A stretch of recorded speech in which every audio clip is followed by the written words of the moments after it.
Radhe Radhe friends, জয় শ্রীমন নারায়ণ, জয় শ্রীকৃষ্ণ।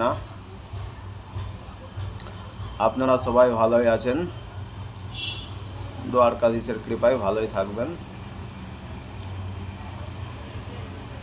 আমার একটা কথা আছে,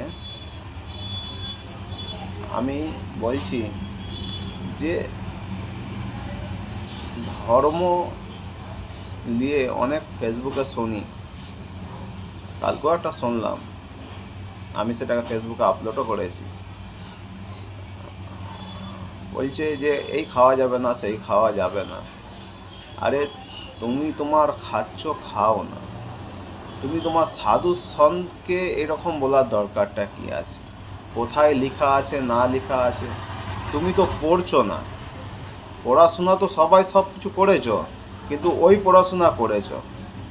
বাকি গীতা পড়ো, রামায়ণ পড়ো, মহাভারত পড়ো। মহাভারত গণেশজি লিখে দিয়ে গেছেন, সেইটা পড়ো। সেসব পড়বে না। অল্প শিক্ষা করে বাকি খালি ভিউজ বাড়ানোর লেগে নিজের ধর্মকে তুমি খারাপ করে যাচ্ছ।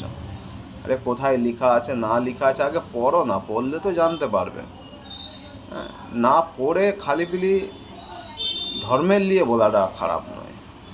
লেখা তো নিশ্চয়ই আছে না। আমাদের সাধুসন্ত এই লেগেই তো সাধুসন্ত কিসের জ্ঞান অর্জন করার জন্য বলে। সাধুসন্তের কথা তো নেওয়া তো জরুর পড়েনি আপনাদের বা তোমাদের। না নিতে পারো, বাকি নিজের ধর্মকে তো খারাপ করো না। ধর্ম সবসময় ওপরে, যেরকম মা বাবা ওপরে, ধর্মও সেরকম ওপরে। বাকি বেশি জ্ঞান অর্জন না করার, এই বলে একটা কথা আছে না, অল্প শিক্ষা ভয়ানক হয়, সেই রকম। সাধুসন্তকে খারাপ বলো না। সাধুসন্ত আছে বলেই ধর্ম টিকে আছে। সাধুসন্তকে খারাপ কেউ বলো না। সবাইকে রিকোয়েস্ট করছি,